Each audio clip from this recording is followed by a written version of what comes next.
Today we will study impacts of agriculture on Indian economy.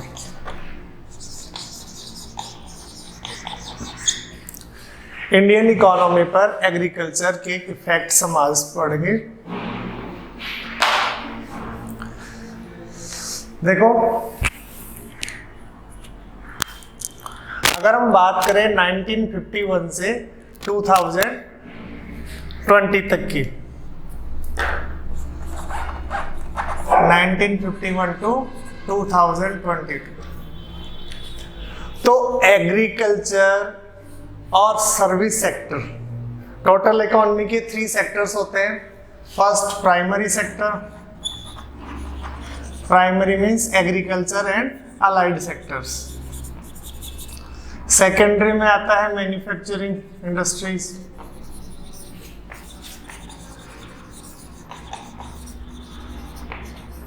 और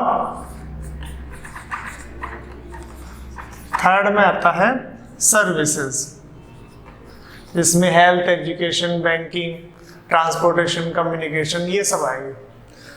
तो देखो, अगर हम बात करें तो 1951 के आसपास एग्रीकल्चर और अलाइड एक्टिविटीज पर डिपेंड लोगों का परसेंटेज था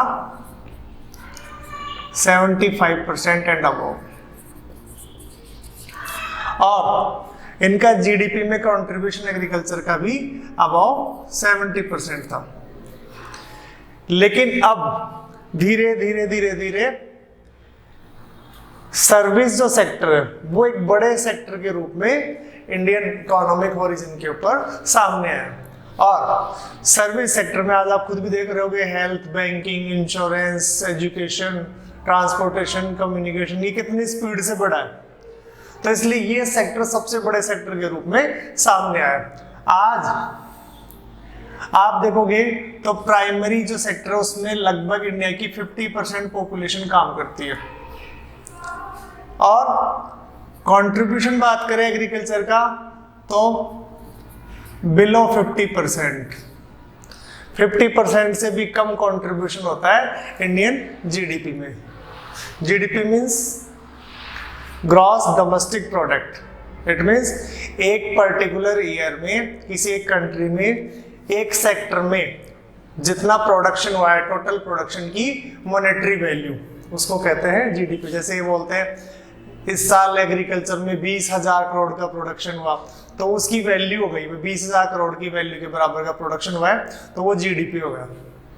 ठीक है, आप देखो, लेकिन ये जो सेक्टर है ये चला गया 50% से अबव, 50% से ज्यादा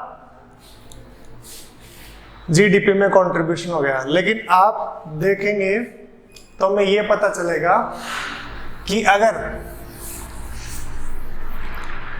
लेबर इन्फोर्समेंट की बात करेंगे तो इंडिया की 50% पॉपुलेशन अभी भी एग्रीकल्चर में लगी हुई है, बट 15% से भी कम नेशनल इनकम या जिसको जीडीपी कहते हैं उसके अंदर एग्रीकल्चर का कंट्रीब्यूशन है। और बचे हुए जो सेकेंडरी और टर्शरी सेक्टर है, इंडस्ट्रीज वगैरह, वो 50% लोग लगे हुए उसमें, लेकिन वो इनकम में कंट्रीब्यूशन करते हैं 85% प्लस। ठीक है, तो इसका मतलब क्या हुआ, जो एग्रीकल्चर पहले 75% कंट्रीब्यूशन करती थी इनकम के अंदर, वो आज 15% ही करी है। इसका मतलब क्या हुआ, क्या एग्रीकल्चर के अंदर प्रोडक्शन कम हो गया? नहीं, कम नहीं हुआ। अगर कम होता तो जो इतनी बड़ी पॉपुलेशन है, इतनी तेजी से फास्टेस्ट ग्रोइंग पॉपुलेशन है वर्ल्ड में, तो उसका पेट भरना मुश्किल हो जाता। और हम तो कह रहे हैं कि हम 1950-60s के कंपैरिजन में अब फूड ग्रेन्स पे सेल्फ डिपेंडेंट हुए, तो वो कैसे हुए? तो इसका मतलब ये हुआ कि अगर जैसे 2 लाइनें हैं, 2 लाइनों को अगर किसी एक लाइन को छोटा करना है, ठीक है, तो 2 तरीके हैं। ठीक है, दूसरी लाइन को बड़ा कर दो, ये वाली अपने आप छोटी हो जाएगी। ठीक है, ऐसे ही प्राइमरी सेक्टर में क्या हुआ, ग्रोथ दोनों सेक्टर में हुई, ग्रोथ प्राइमरी में भी हुई, ग्रोथ टर्शरी में भी हुई। लेकिन प्राइमरी की ग्रोथ जैसे मान लो दोनों यहाँ थी, ये था टर्शरी यहाँ था, प्राइमरी भी बढ़ा लेकिन टर्शरी बहुत बढ़ गया, बहुत ज़्यादा बढ़ गया इसके कंपैरिजन में। इसलिए हमें ये लगता है कि प्राइमरी सेक्टर में कंट्रीब्यूशन क्या हो गया, कम। जैसे मानो कि पहले 100 रुपीज़ में से 20 रुपीज़ टर्शरी सेक्टर देता था, 10 रुपीज़ सेकेंडरी सेक्टर देता था, 30 देते थे, और बचे हुए 70 रुपीज़ कौन देता था, एग्रीकल्चर सेक्टर देता था। अब क्या हुआ, देश की टोटल इनकम हो गई 1000 रुपीज़, बढ़ गई। अब उस 1000 रुपीज़ में एग्रीकल्चर देने लग गया 150, देखो बढ़ा तो एग्रीकल्चर का भी है, लेकिन ये दोनों मिलकर कहाँ पहुंच गए, 850 पे पहुंच गए। ठीक है, जहाँ ये 30% पे थे वहाँ ये 85% पे पहुंच गए, यानी बढ़े तो दोनों हैं। ठीक है, लेकिन जो सेकेंडरी और उसमें भी स्पेशली टर्सरी जो सेक्टर है वो ज़्यादा स्पीड से बढ़ा, और इसका इम्पैक्ट क्या हुआ कि एग्रीकल्चर का कंट्रीब्यूशन इकोनॉमी के अंदर बिल्कुल लो लेवल पे आ गया। आप देखो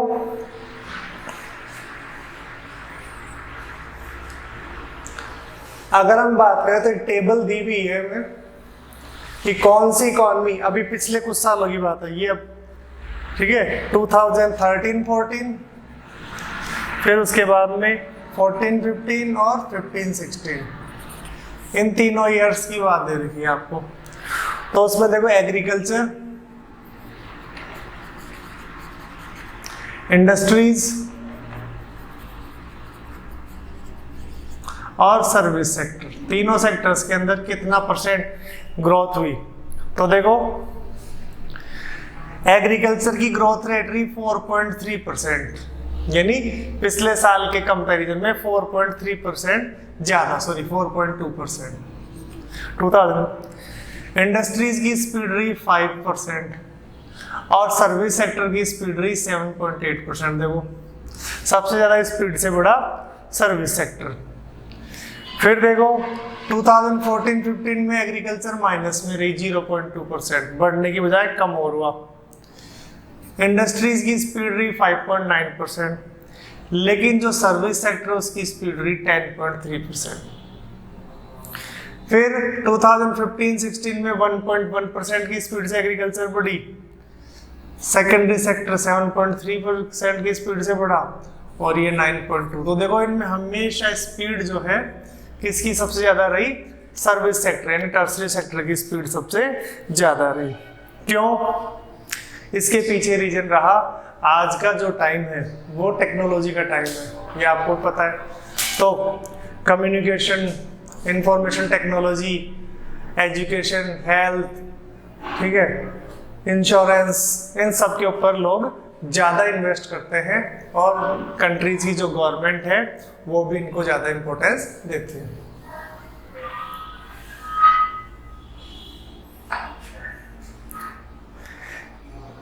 नेक्स्ट देखो, एग्रीकल्चर के इम्पोर्टेंस को समझते हुए इंडियन गवर्नमेंट ने एक इंस्टीट्यूशन की स्थापना की, एक इंस्टीट्यूशन का एस्टेब्लिशमेंट किया, और उसका नाम क्या था, ICAR, इंडियन काउंसिल ऑफ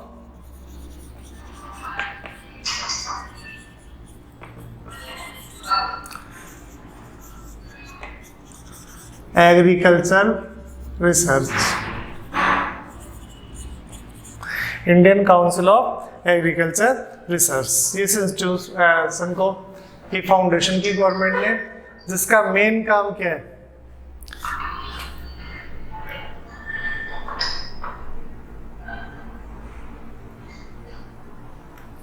जिसका मेन काम क्या है, एग्रीकल्चर के फील्ड के अंदर रिसर्च को इम्पोर्टेंस देना, रिसर्च को क्या करना, इनकरेज करना, और टाइम पर फार्मर्स को क्या करना, हेल्प करना।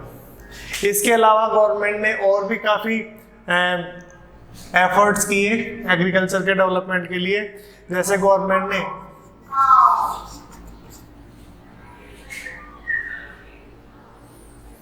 एग्रीकल्चर यूनिवर्सिटीज बनाई,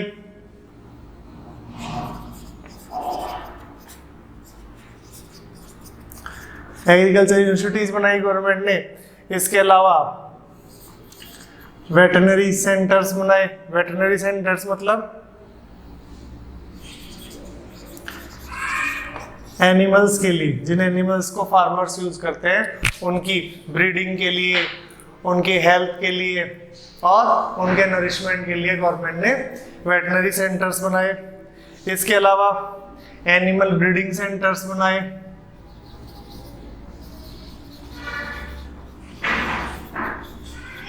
हॉर्टिकल्चर को बढ़ावा देने के लिए प्रोग्राम स्टार्ट किए गवर्नमेंट ने। इसके अलावा अपने मेट्रोलॉजी डिपार्टमेंट है, यानी जो मौसम विभाग है, उसको भी क्या किया, मजबूत किया, ताकि किसानों को टाइम टाइम पर वेदर फोरकास्ट दी जा सके। ठीक है। इसके अलावा गवर्नमेंट क्या करती है, ICAR गवर्नमेंट मिलकर टाइम टाइम पर टीवी, रेडियो, इन सब के थ्रू फार्मर्स को उनकी क्रॉप्स को किस तरीके से उगाना है, कैसे क्रॉप्स को कीड़ों से बचाना है, कैसे क्रॉप्स का प्रोडक्शन बढ़ाना है, इसके लिए टाइम टाइम पर उनको क्या दिया जाता है, नॉलेज दिया जाता है।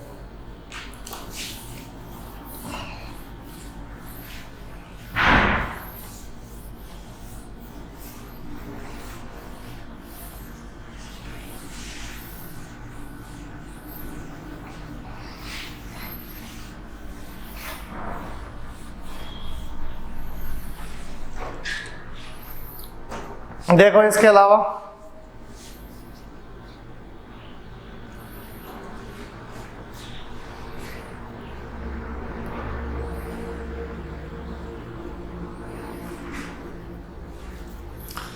अब प्रॉब्लम्स क्या क्या आती है इंडियन फार्मर्स को।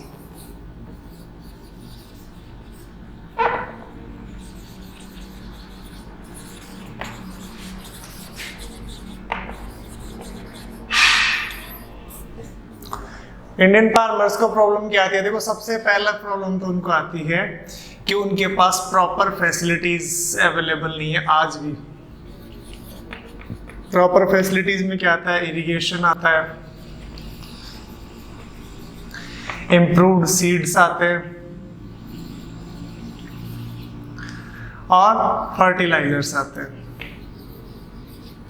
और फर्टिलाइजर्स में क्या है, गवर्नमेंट फर्टिलाइजर्स को अगर मार्केट रेट पर बेचे तो किसान खरीद नहीं पाते, इसलिए गवर्नमेंट क्या देती है, फार्मर्स को सब्सिडी देती है।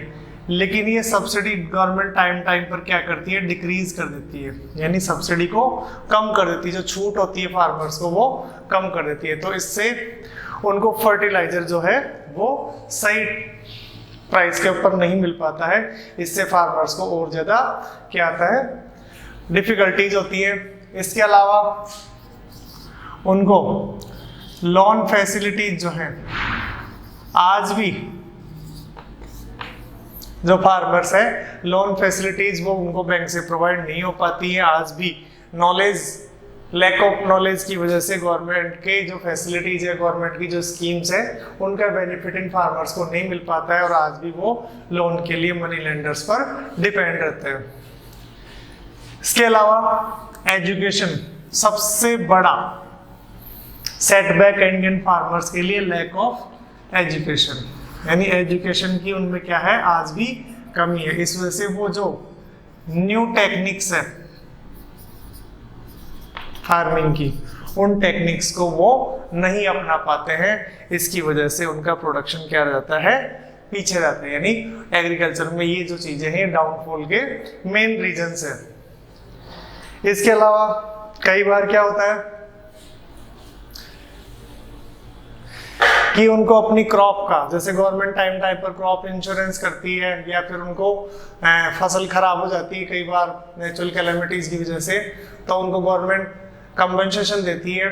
लेकिन कई बार क्या होता है, अपने सिस्टम के लूप होल की वजह से उनका वो कंपनसेशन जो प्राइस है, जो मनी है, वो उनको टाइमली नहीं मिल पाती है, या जो जितना मिलना चाहिए उतना उनको नहीं मिल पाता है।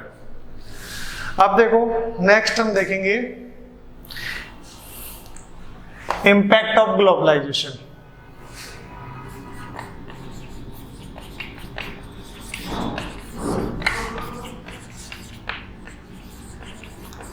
ग्लोबलाइजेशन का क्या इफेक्ट पड़ा है एग्रीकल्चर के ऊपर।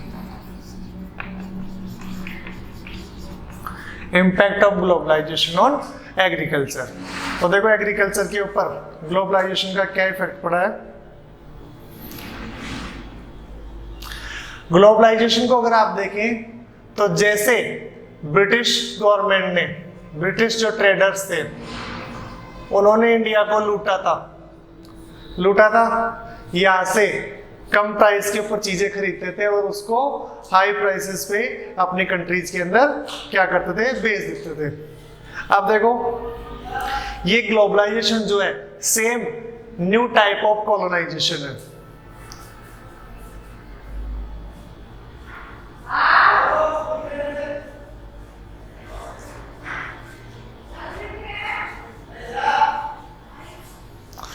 कैसे है देखो नई टाइप का ग्लोबलाइजेशन।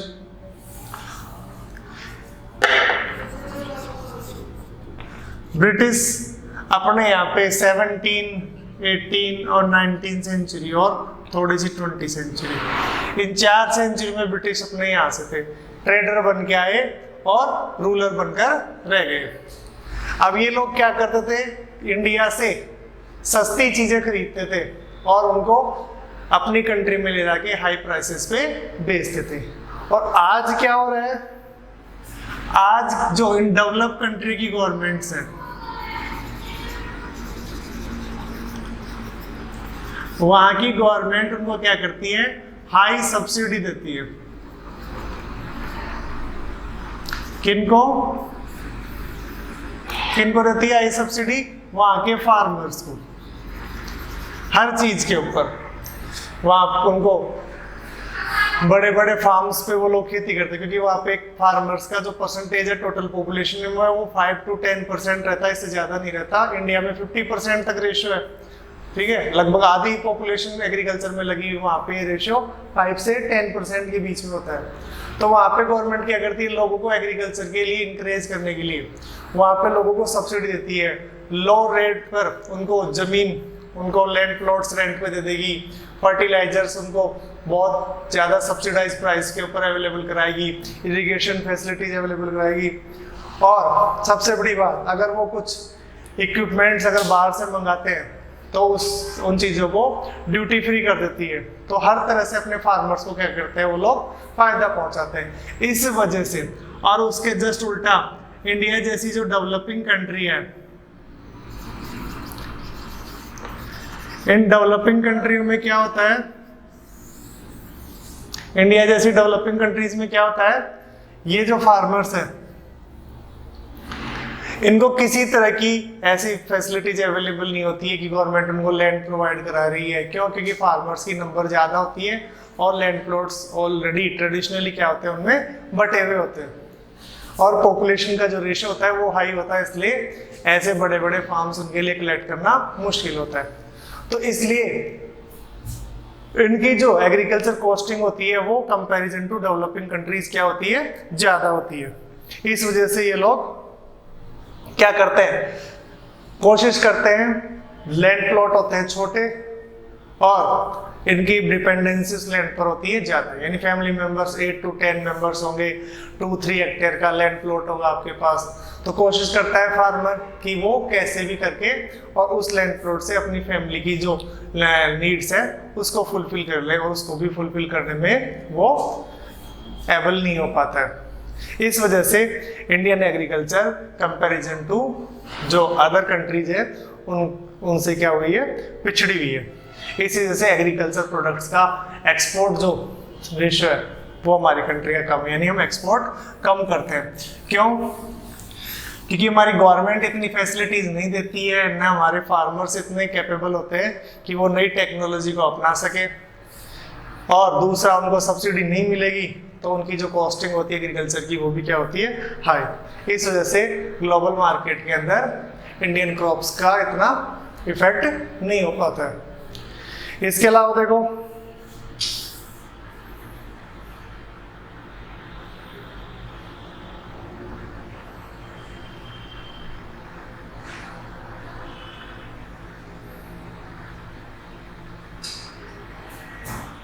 आज अगर आप देखोगे तो वर्ल्ड की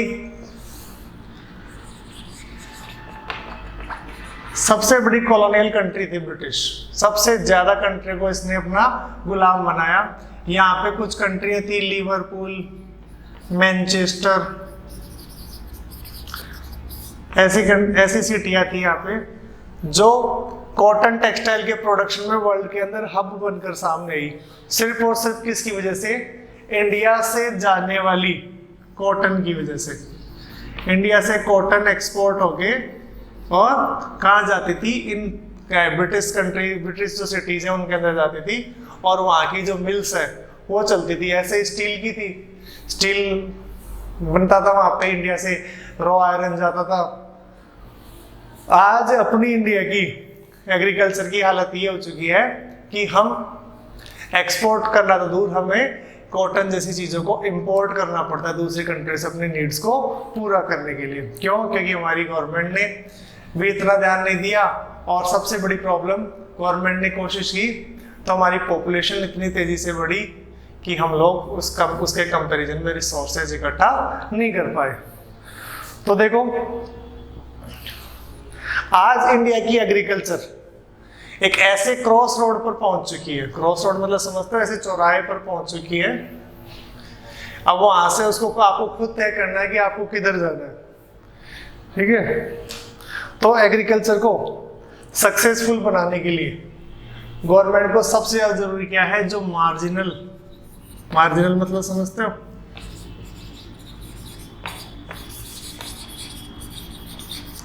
बिल्कुल छोटे किसान जिनको कहेंगे, मार्जिनल मतलब जो समाज के बिल्कुल एक किनारे पर है, इट मीन्स वो सोसाइटी से एक तरह से बिल्कुल कटे हुए हैं। उन किसानों का ध्यान रखकर ही हम क्या कर सकते हैं? इंडियन एग्रीकल्चर की जो कंडीशन है उसको इम्प्रूव कर सकते हैं। और क्या क्या कर सकते थे इन किसानों के लिए?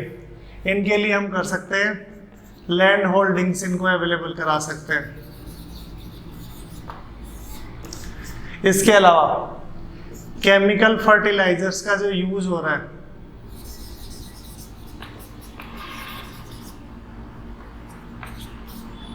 केमिकल फर्टिलाइजर्स का जो यूज हो रहा है उसको कम करके उनको ऑर्गेनिक फार्मिंग के लिए इंस्पायर कर सकते हैं, ताकि क्या हो, लैंड डिग्रेड होने से बच जाए। क्यों? क्योंकि अगर इसी तरीके से हम केमिकल फर्टिलाइजर्स का यूज करते रहेंगे तो आने वाला जो टाइम है उस टाइम के अंदर क्या होगा, हमारी जो थोड़ी बहुत जमीन भी हमारे पास बची है वो भी एग्रीकल्चर करने लायक नहीं रहेगी। इसीलिए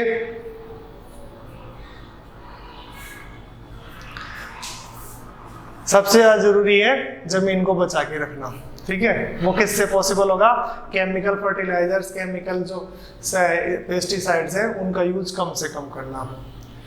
फिर एक और इसी फील्ड के अंदर एक और नया तरीका है जेनेटिक इंजीनियरिंग।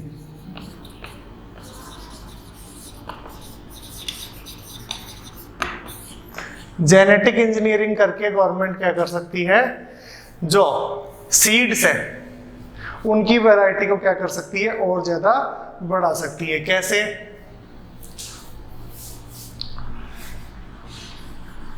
जीन्स क्या होते हैं? जीन्स अपनी सबकी बॉडी में होते हैं, जो हमें पर्टिकुलर हमारे जो पेरेंट होते हैं उनसे मिलते हैं। अब जीन बॉडी में अलग तरह, कोई जीन किसी पर्टिकुलर लिविंग ऑर्गेनिज्म के अंदर ऐसे जीन्स होंगे जो उसको हॉट क्लाइमेट में रहने लायक बनाएंगे, किसी पर्टिकुलर में ऐसे जीन्स होंगे उसको कोल्ड क्लाइमेट में रहने लायक बनाएंगे, किसी पर्टिकुलर प्लांट में ऐसे जीन होंगे जो उसको कम पानी में भी सर्वाइव करने के लायक बनाएंगे। तो इस तरीके से उन जीन्स को कलेक्ट करके और उन जीन को इम्प्रूव करके और क्या कर सकते हैं हम? और मोर एडवांस सीड्स हम क्या कर सकते हैं? ऑब्टेन कर सकते हैं, ठीक है। कि हम ज्यादा तेजी से ग्रोथ करें, ऐसे जीन्स डेवलप करते हैं बीजों के अंदर, कम पानी की जरूरत पड़े, कीड़े न लगे उसके अंदर, तो हमें केमिकल फर्टिलाइजर्स वगैरह का यूज कम करना पड़ेगा। अदरवाइज कुछ इकोनॉमिस्ट का तो ये मानना है अगर इंडिया में जो फार्मिंग लैंड है वो इसी तरीके से उनका बंटवारा होता रहा भाई एक पिता के 4 बेटे, 4 बेटों में फिर 2 बेटे, फिर उनके फिर 2 बेटे, अगर इसी तरीके से डिवाइड होता रहा और पॉपुलेशन ऐसे ही बढ़ती रही तो एक टाइम पे क्या आएगा, इंडिया का जो फ्यूचर होगा वो कैसा होगा, ब्लैक। किस मामले में, एग्रीकल्चर के मामले में। क्यों? क्योंकि इंडिया में एग्रीकल्चर करने लायक लैंड बचेगा ही नहीं। भाई जब जनरेशन बाय जनरेशन शिफ्ट होता जाएगा तो क्या होगा, जनरेशन बाय जनरेशन अगर एग्रीकल्चर लैंड्स का डिवाइडेशन होता जाएगा तो क्या होगा, एग्रीकल्चर प्लॉट्स छोटे होते जाएंगे। तो इसके लिए हमें क्या करना चाहिए, उन प्लॉट्स को कंसोलिडेट रखना चाहिए। यानी अगर 4 भाई भी हैं तो उनको उस जमीन का बंटवारा तो कर लेना चाहिए, लेकिन उस पर अलग अलग खेती न करके उस पर एक जगह कंबाइंड एग्रीकल्चर करनी चाहिए। अब देखो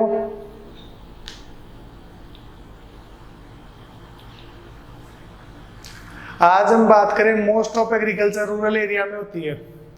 अब रूरल एरिया की हमारी पॉपुलेशन 2011 की सेंसस के अकॉर्डिंग 83.3 करोड़ यानी 833 मिलियन है, ठीक है। और हमारी जो टोटल एग्रीकल्चर लैंड है रूरल एरिया में वो 250 मिलियन हेक्टेयर है।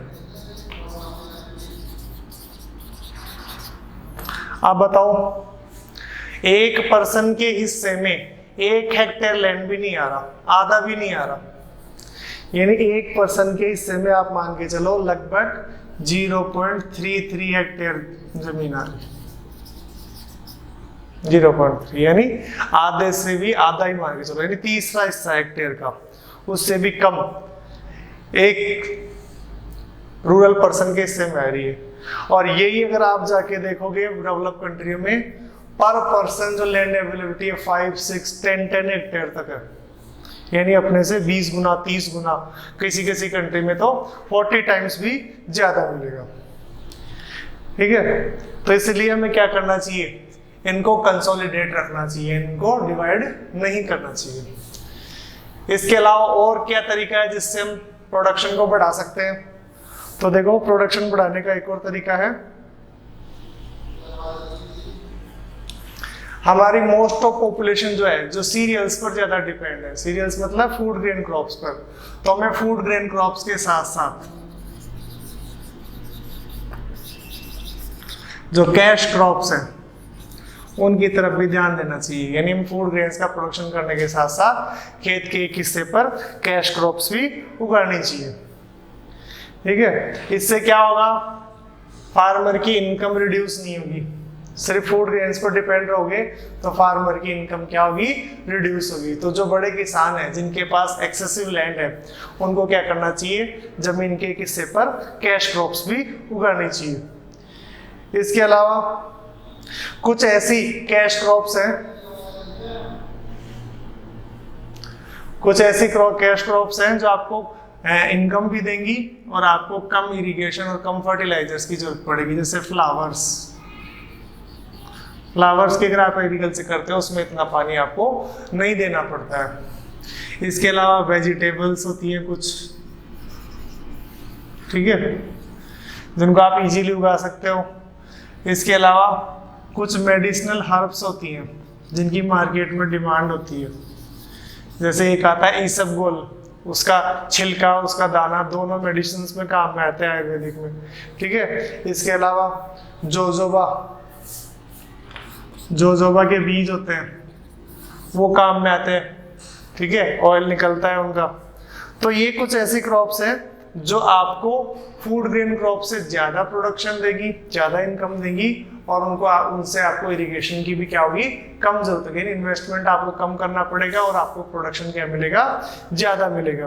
तो फार्मर्स को क्या करना चाहिए, ट्रेडिशनल जो फूड ग्रेन क्रॉप्स है उनको छोड़कर इस तरह की क्रॉप्स के ऊपर ध्यान देना चाहिए।